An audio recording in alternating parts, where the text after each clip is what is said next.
Ever wondered how carbon credits could play a role in livestock farming? Let's delve into the fascinating world of carbon credits. Imagine them as a kind of currency, specifically designed to reduce greenhouse gas emissions. These are the gases that contribute to global warming. The idea is simple. If a company, or in this case a farm, can reduce its emissions below a certain level, it earns these credits. Each credit represents a ton of carbon dioxide, or its equivalent, that has been prevented from entering the atmosphere. Now you might be asking, where do these saved emissions go? Well, they're absorbed by what we call carbon sinks. Forests, oceans, soil, even certain farming methods can act as sinks, soaking up carbon dioxide. So, carbon credits are essentially a way for industries to balance out their carbon emissions. But how does this apply to livestock farming? You might be asking, how can cows, known for their methane emissions, be part of a solution to climate change? Well, to answer that, we need to understand that livestock farming is a significant contributor to greenhouse gas emissions. Cows, in particular, release methane, a potent greenhouse gas, primarily through their digestion process. Now imagine for a moment that we could tweak this process, reduce the amount of methane these cows produce. That's where changes in livestock management and innovative feed additives come into play. For instance, certain dietary supplements can alter the gut microbiome of cows, leading to less methane being produced. In addition to feed additives, we also have other methods like manure management. Methane is also emitted when manure is stored in large quantities. By improving manure storage and treatment, we can further reduce these emissions. But here's where it gets interesting. These efforts to reduce emissions don't just benefit the environment, they could also translate into financial rewards for farmers. Enter the concept of carbon credits. A carbon credit is essentially a permit that allows the holder to emit a certain amount of greenhouse gases. Each credit permits the emission of a mass equal to 1 ton of carbon dioxide. So, if a farmer can demonstrate that they've reduced their emissions, they can earn these credits. And these aren't just symbolic. Carbon credits have real-world value. They can be sold on various markets to companies that need to offset their own emissions. So, a farmer reducing their herd's methane emissions isn't just helping the planet, they're potentially opening up a new revenue stream. But it's not a free-for-all. To earn these credits, farmers need to verify their emissions reductions. This involves monitoring and measuring greenhouse gas emissions and adhering to certain standards. Livestock farming, therefore, has the potential to earn carbon credits by reducing its carbon footprint. But how does this work in the real world? Let's delve into that in our next scene. Let's look at a real-world example. Dairy Farmers of America, a large cooperative of dairy farmers.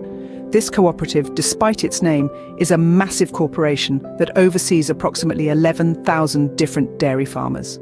Recently, they made headlines by purchasing the first verified carbon credits in the livestock marketplace. So, how did they go about this? Well, it all started with one of their members who decided to take the initiative. He began feeding his cows a special additive, one that was designed to reduce the methane produced in their burps. It's a fascinating concept, isn't it? By making a simple change to the cow's diet, he was able to significantly cut down on the amount of methane they produced, a potent greenhouse gas. Now, here's where it gets interesting. He was able to verify the reduction in methane emissions and consequently create carbon credits. These credits were then purchased by Dairy Farmers of America, the very cooperative of which he is a member and shareholder. Essentially, the cooperative was buying carbon credits from its own shareholders, a rather unique situation. But let's delve a little deeper into the financial side of things. The Dairy Farmers of America didn't just stumble upon a pot of gold. They had a strategic plan, one that was supported by a substantial amount of funding. To be precise, they received a grant of $45 million from the United States Department of Agriculture to expand carbon markets. Now, you might be wondering why the government would invest such a large sum of money into this endeavour. The answer lies in the potential of carbon credits to stimulate a new market, one that could contribute significantly to the reduction of greenhouse gas emissions. By providing this funding, the government is essentially kick-starting the carbon credit market, encouraging more farmers to follow in the footsteps of the Dairy Farmers of America member who started this chain of events.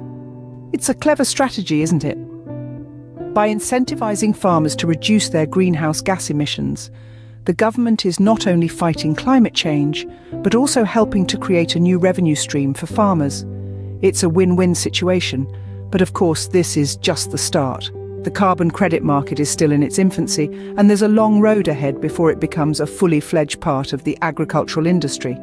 However, the actions of the dairy farmers of America and their pioneering member have set a precedent, one that could potentially pave the way for a more sustainable and profitable future for farmers.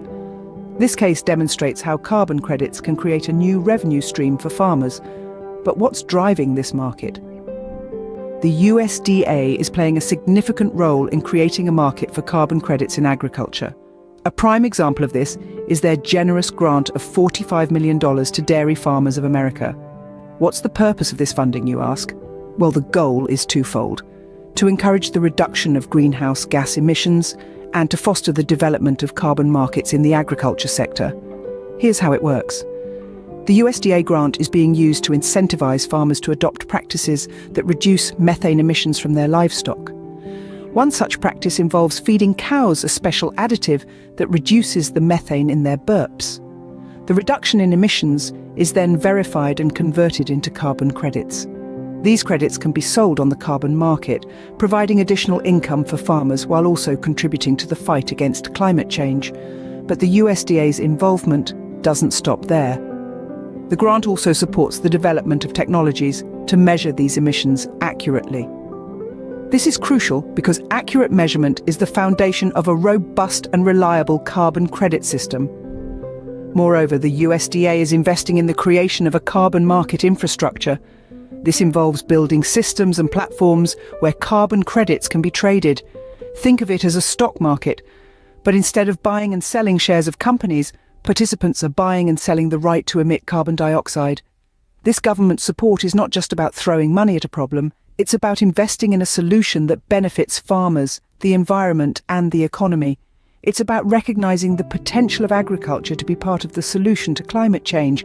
This government support is essential for the development of carbon markets in agriculture. But what are the key takeaways here? So, what have we learned about carbon credits and livestock farming? Quite a lot, actually. We've delved into the intricacies of carbon credits, a concept that might seem complex on the surface, but essentially boils down to a market-based approach to incentivize and reward eco-friendly practices in agriculture. We've seen how these credits can provide a new revenue stream for farmers who employ sustainable methods, thereby not just benefiting the environment, but also their bottom line. In our deep dive into the dairy farmers of America's case, we witnessed a real-world example of how this system can function.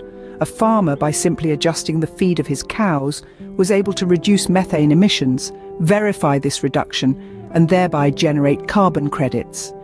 These credits were then purchased by the dairy farmers of America, showcasing the potential for this innovative market within the agricultural sector. We also touched upon the significant role of government support in developing these markets. The dairy farmers of America, for instance, received a substantial grant from the USDA to expand carbon markets.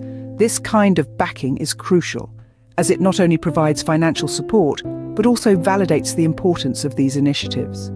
It's an indication that the government is acknowledging the role agriculture can play in mitigating climate change and is willing to invest in it. However, it's essential to remember that while carbon credits offer immense potential, the system is still in its nascent stages.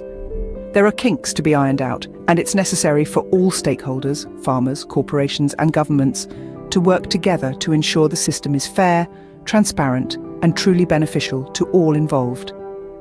In the end, carbon credits offer an innovative approach for livestock farmers to contribute to climate change mitigation while potentially benefiting financially. It's a fascinating development in the intersection of agriculture and environmental conservation, and we're eager to see how it unfolds in the coming years.